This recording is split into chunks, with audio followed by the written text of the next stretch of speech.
Is it possible for you to be a good boss and still fail as a leader? That was the dilemma facing Peter, a senior leader in financial services. Peter enjoyed a great rapport with his functional team, which was known for its stellar performance within the organization. Unfortunately, Peter did not enjoy that same rapport with his bosses and superiors in the organization or among peers and colleagues in other departments. That created some problems whenever Peter's team had some project, some initiative that they wanted to roll out, that they were going to need support from other parts of the organization. It also created a barrier for them whenever they were trying to work together with other teams or departments on company-wide initiatives. Chances are, if you serve in a leadership role, you'll run into the same kind of dilemma at some point in your career, if it hasn't already happened. I know that's true for my experience. I recall when I was serving as the chief fundraising officer in a nonprofit organization.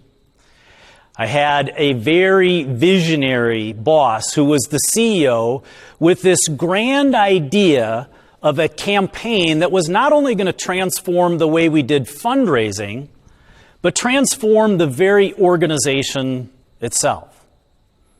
As the person overseeing fundraising, it became my job to spearhead, to quarterback this effort. I recall at one time going in to meet with a couple of my peer leaders from another department to get a status report on where they were at in terms of their progress on the parts of the project that they were responsible for. You can imagine my frustration when I found out that not only had they not made very good progress, they were actually dragging their feet intentionally as a way to voice their objections to the entire project. Now, it wasn't one of my better moments. I'll confess that I almost lost it at that point. As much as I wanted to hold them in contempt for undermining our CEO's desires and our efforts toward this project, I later came to realize that I was partly responsible for the situation that we were in. You see, I could have done a better job of leading across among my peers in that situation. I could have taken the time and I could have explored more about their objections, their concerns about this big project.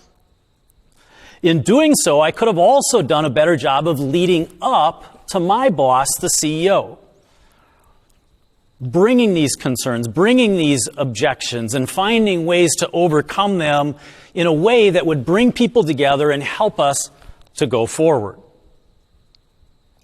Unfortunately, most leadership development resources don't address challenges like these. That's because they are typically focused in one direction on the organizational chart, downstream, how to be a good boss. Now, don't get me wrong, being a good boss is crucially important to being effective as a leader.